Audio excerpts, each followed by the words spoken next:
Em 1911, o primeiro-ministro nacionalista Ivan Jeshov formou uma aliança com a Grécia e a Sérvia, em conjunto, para atacar os otomanos. Em fevereiro de 1912, um tratado secreto foi assinado entre a Bulgária e a Sérvia. Em maio de 1912, um tratado semelhante com a Grécia. Montenegro também foi trazido para o pacto. Os tratados previam a divisão da Macedônia e da Trácia entre os aliados, embora as linhas de partição ficaram perigosamente vagas. Depois de os otomanos se recusarem a implementar reformas nas áreas disputadas, a Primeira Guerra Balcânica eclodiu em outubro de 1912. A Bulgária, então conhecida como a Prússia dos Balcãs, era militarmente o mais poderoso dos quatro aliados, com um grande, bem treinado e bem equipado exército. O exército de 60 mil homens foi expandido para 370 mil combatentes durante a guerra, com uma mobilização total de 600 mil soldados,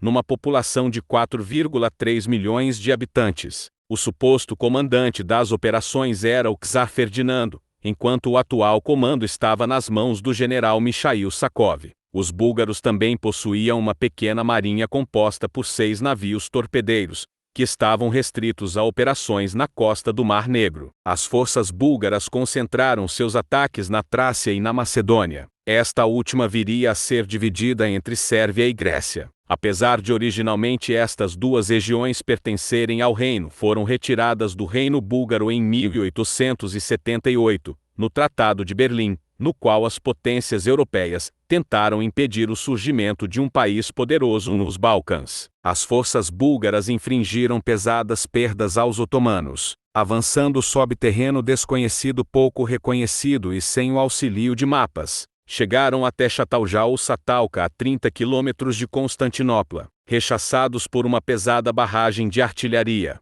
É importante dizer que no começo da guerra, os otomanos já estavam em guerra com a Itália pela posse da Líbia. Os aliados na Líbia derrotaram facilmente os otomanos e apreenderam todo o seu território europeu. A cidade de Adrianópolis, atual Edirne, caiu em março de 1913 e o Império Otomano se rendeu. Pelo Tratado de Londres, 30 de maio de 1913, os turcos deixaram quase todos os territórios europeus a oeste de Adrianópolis. A Bulgária obteve pesadas vítimas, necessário esclarecer de qualquer um dos aliados, e em qualquer caso, tentou aproveitar a maior parte dos despojos. Os sérvios, em particular, não concordam e se recusam a ceder qualquer parte do território que haviam tomado no norte da Macedônia, ou seja, o território que corresponde aproximadamente à moderna Macedônia do Norte, afirmando que o exército búlgaro não conseguiu realizar suas metas pré-guerra em Adrianópolis para capturá-la sem a ajuda da Sérvia e que o acordo pré-guerra sobre a divisão da Macedônia deveria de ser revisto. Alguns círculos na Bulgária inclinaram para ir à guerra com a Sérvia e Grécia sobre esta questão. Em junho de 1913, a Sérvia e a Grécia formaram uma nova aliança contra a Bulgária. O primeiro-ministro sérvio Nikola Pašić afirmou que a Grécia poderia ter a Trácia, desde que a Grécia ajudasse a Sérvia a manter a Bulgária fora da parte sérvia da Macedônia. Assim, o primeiro-ministro grego Eleftherios Venizelos concordou, vendo isso como uma violação dos acordos do pré-guerra, e discretamente incentivada pela Alemanha e Áustria-Hungria, o czar Fernando declarou guerra à Sérvia e à Grécia, e o exército búlgaro atacou-os em 29 de junho, deflagrando a Segunda Guerra Balcânica. As forças sérvias e gregas foram inicialmente recuando na fronteira ocidental, mas logo viraram a situação e forçaram a Bulgária a recuar. A luta foi muito dura, com muitas baixas, especialmente durante a Batalha de Bregalnice.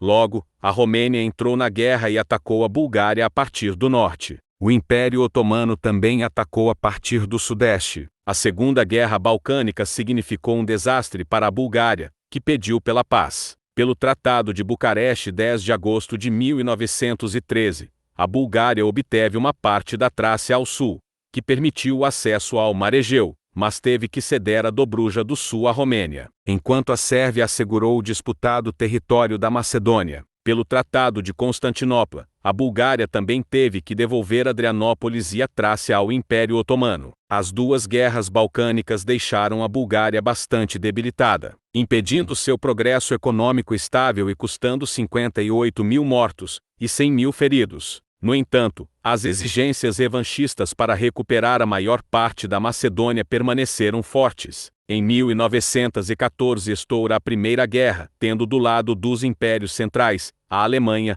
Áustria-Hungria, Império Otomano, do lado dos aliados, França, Império Britânico, Império Russo, Bélgica e Sérvia, e outros. O governo da Bulgária de Vosin Radoslavov aliou-se com o Império Alemão e com a Áustria-Hungria, mesmo que isso significasse tornar-se um aliado dos otomanos, inimigo tradicional da Bulgária. Mas a Bulgária não tinha agora nenhuma reclamação contra os otomanos, enquanto que a Sérvia, Grécia e Romênia, aliados da Grã-Bretanha e da França, tinham ocupado territórios pretendidos pelos búlgaros. A Bulgária ficou de fora do primeiro ano da Primeira Guerra Mundial, se recuperando da Guerra dos Balcãs. A Alemanha e a Áustria-Hungria perceberam que precisavam ajudar a Bulgária, a fim de derrotar militarmente a Sérvia e, assim, abrir linhas de abastecimento da Alemanha para a Turquia otomana e reforçar a frente oriental contra a Rússia. A Bulgária insistiu em grandes ganhos territoriais, especialmente na Macedônia, que a Áustria-Hungria relutou em conceder até que Berlim insistiu. A Bulgária também negociou com os aliados,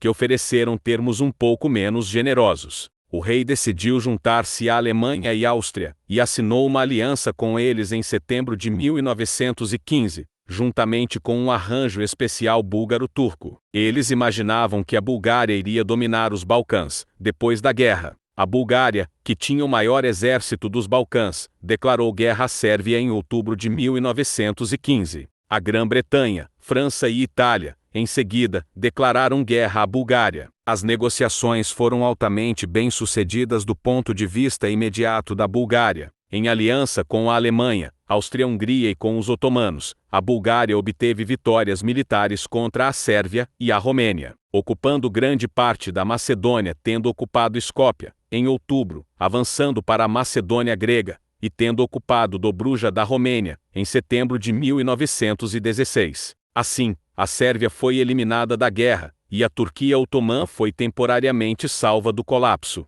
Mas a guerra logo tornou-se impopular entre a maioria dos búlgaros, que sofreram grandes dificuldades econômicas, e também não gostavam de lutar contra os seus irmãos cristãos, ortodoxos, em aliança com os turcos otomanos muçulmanos. O líder do Partido Agrário, Aleksandar Stamboliski, foi preso por sua oposição à guerra. A Revolução Russa de fevereiro de 1917 teve um grande efeito na Bulgária, espalhando-se sentimentos de antiguerra e antimonarquista entre as tropas e nas cidades. Em junho, o governo Radoslavov renunciou. Eclodiram motins no exército. Stamboliski foi libertado e a república foi proclamada. Em setembro de 1918, o czar Fernando abdicou em favor de seu filho Boris III.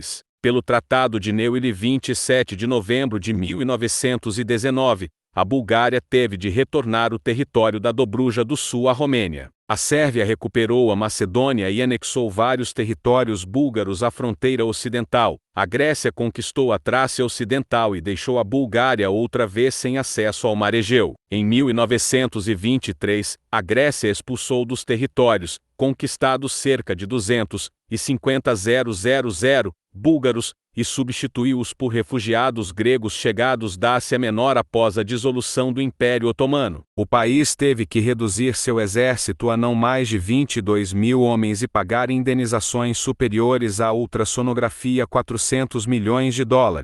Os búlgaros geralmente se referem aos resultados do tratado como a segunda catástrofe nacional. Durante o período entre guerras, a Bulgária passou por um momento de turbulência política. As eleições de março de 1920 deram aos agrários uma grande maioria, e Aleksandar Stamboliski formou um governo na Bulgária. Ele enfrentou um grande problema social, mas foi capaz de realizar muitas reformas. Apesar da oposição das classes média e alta, os latifundiários e os oficiais do exército mantiveram-se poderosos. Em março de 1923, Stamboliski assinou um acordo com o Reino da Iugoslávia reconhecendo a nova fronteira e acordando para suprimir a organização revolucionária interna da Macedônia URLM, o que favoreceu uma guerra para reconquistar a Macedônia da Iugoslávia. Isto provocou uma reação nacionalista e um golpe de Estado búlgaro de 9 de junho de 1923. 1923 que acabou resultando no assassinato de Stamboliksky.